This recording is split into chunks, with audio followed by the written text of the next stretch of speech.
tregim shumë me vlerë dhe pesh. Çka do më thonë me pas dashuri të vërtet, jo dashuri falsë ka ndodhur kohën tonë bashkëkohore.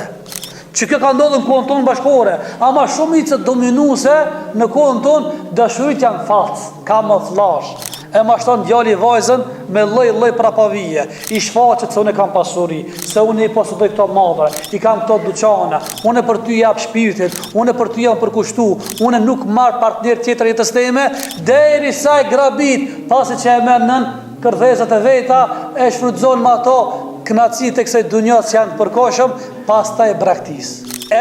Dëgjoni mirë me vëmendje, afrojni zemrat para sa më afro vesh me ndëgju këtë ngjarje. Dashuria e vërtet ka ndodhur në kohën tonë. Akoma ka dashuri të sinqert, pa hile, pa prapavija. Ka qenë një çift i ri, të cilët janë dashuruar sikur që dashurohet çdo çift. Pasi që kalojnë ditët, vjen koha të vendoset të martohen. Edhe parisa të martohen për një kohë të shkurt, një muaj apo 2 muaj, nuk e di, para disa muajve, pas të afrohet një çaj apo ai kurrëzimi që i bën Oxha, ju ndodh një ngjarje kësaj vajzës, një ndodhe çuditshëm. Kjo vajza apo kjo nusja e bën një far aksidenti. Edhe si pasojë apo rrjedhoi kësaj, mbetet kjo vajza me fytyrë çmtum. Tash ka pas ndeshje të mëdha, dhe shumica në rasteve ndeshjet shkaktojnë çka? Probleme, skandale. Kjo vajza ju ka shëmtuar moket bukuria, fytyra, profili. Edhe çka? Atëre kjo nusja vjen keqardhje tash, si mja prezentu tash, mja tregu burit, se une, sham ka ndodh, ajo sinqert, pa hile, e pasrë dhe qiltën dashuri, ndaj burit vet i shkruan thot, unë nuk mund të martona me tyje, i tregon punat fejut vet, për shka që se thot une, fytyra ma krecish më ndryshu dhe më shëmtu. Edhe unë, thot, do të mbetëm gjithmonë e shëmtum me këtë fytyrë. Pra thot, gjeje vetës tane një gruje tjetër, qëre, pa hile, këshirë kismetin tanë, fatin tanë, një gruje më të re, më të bukur, sikur që e meriton nusja, sepse unë nuk jam e denjë asë që e meritoj për tyje. Subhanallah. E disa ditë më vonë, ajo, kush, e nusja, pasi që ja shkujti të fejumit vetë, ma vonë e murë përgjigjen e të fejurit vetë. Burit dhe murë qëfar përgjigje? Kështë ka i tha? I tha kjo djali, që i sinqert, dashuri sinqert, pa hile, pa dredhina, jo dashuri me viza. Ndëgjo, thot, kush do që është më të vërtet, thot, më të mashtrin plot që jam unë ndajteje. Zbesoj dikush që është mashtrum, dhe është dhanë, edhe është josh, ma shumë se unë, pas të jaskush, thot, nga se edhe une jam sprovuar me di çka thot. Çka thot? Jam diagnostifiku thot me një smundje të syve. Kështu që ka thon mjeku se ti do të metesh i verë për kështu. Total. S'ke me pa as 1%. Ja kthem i fejurës. Qëre? Çfarë përgjigje? Nëse pavarësisht kësaj thot që ka ndodhur mua dhe tyje, ti dëshiron, nëse dëshiron të më pranosh mua thot, unë ende të dëshiroj të martona me tyje. Që ka ndodhë? Për mu, kur gjo mua në kjo, nuk më pengon mua. E as plus, as minus. Unë akoma vazhdojnë më dash tyje, thot.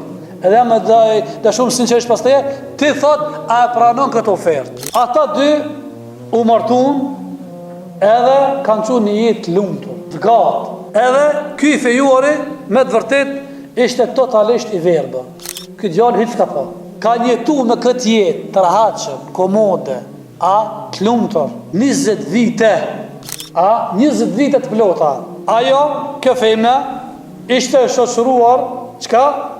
E shoqëronte këtë partnerin e vet, edhe i bante dritë syve të vet. Se ky djali s'ka pas për vetin e dritë dhe nur, përveç kon nusën e vet. Ajo ju ka shëndrit sikur se beqen dritë për ta. Dashuria e kishte drejtuar në tunelin e errësirës. Edhe një ditë çka ndodh për ditëve, smuret kjo nusja me një smundje të madhe. Edhe pothuaj se i afrohet vdekjes. Edhe ditën që ajo ka vdek, kjo nusja, ky djali peshese nusja dhe gruaja vet, ato ndrujit, i ka momente dhe çastet e vdekjes që nuk ka i gare këto. O gjatë se kërtul moti bil hak, dhalike ma kunte minu të hit. Allah ka thënë surën Kaf, juve ju vjen vdekja, ju vdekja, edhe jeni në atë agonin e vdekjes, ku shumica njerëzve kanë qef me ikë kësaj. Nuk ka dëshirë për me vdekjen. Kur shesa duke ardhur, mënohet me ndu temën. Ama vdekja është rart, edhe është deo, si pijan. Kur je vdekja, njerëzit duken sikur se pijan.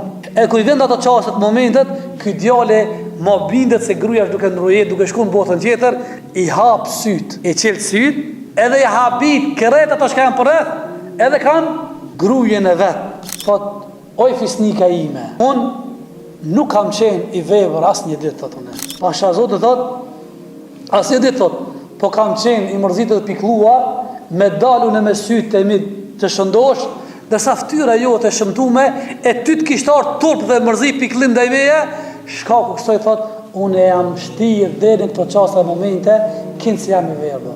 Kush e ban, ama kështu sinqerisht për e tham, ju piti mas pati vetës teme, edhe juve. A ka dikush sot kohën tonë që e ban dikush dhe në dësharit sinqerisht kështu? Zbesoj që ka, Allah le, nasha ka dhe një, mu mba qefja, unë e këzona kështu për tej pa mase, nëse del dikush. Qka bre? Më ne ndollë dhe një fiznikës tonë dhe një të metë, a dhe një defekta. Allah i ty të adha gjenetin dhe mu kismetin. Më njërë thot, sa ma shpejt e me këve ti gjenetin, ti e kënash unë e gzum. Këshere? A ka kësi dashurit sinqert? E jo, valla. Këshere? Dashuria e sinqert vetëm përir të Allahu Gjereshanu. E dashuria vërtet të vëllezër të dashur, shef për te bukurisë fizike. Dashuria e sinqert nuk ja shikon vetëm profilin, bukurien, aftyrën. Aja shet diçka tjetër, sepse dashuria e vërtet shef me zemër e nuk shef vetëm me sy. Dashuria e vërtet është kur e zgjedh dika vetëm për shkak të moralit, karakterit dhe fejes të saj, që mënyra Allahu Gjereshanu të jetë e kënaqur. E jo dashuri për bukurinë e kësaj dunjas, apo për pasurinë e saj, apo për diçka e cila është kaluse.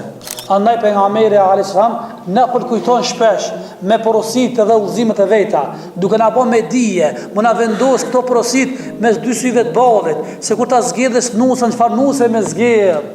Cila është ai kriteri i parë? Ka thënë Resulullah alayhis salam, gruaja martohet për 4 elemente, martohet për 4 komponente, martohet për bukurinë e saj, 1, 2, martohet për pasurinë e saj, 3, martohet për statusin familjar apo për sojën apo familjen e vet, dhe 4, martohet për moralin dhe fenë e saj. Edhe në fund pejgamberi Allah ta ka dhënë të zgjedhën pa u munu. Ka thonë zgjedhja e cila ka moral dhe fe, plumshin durt. Kimu kënaq, durët e tua kur s'kan me jek, po kimu kanë e lumtur. Ai që ka fe, ai të harron edhe ftyrën, edhe nderin, edhe bukurinë, edhe mallin. Shko ka shkosh mos u tot, vallahi ku ka moral.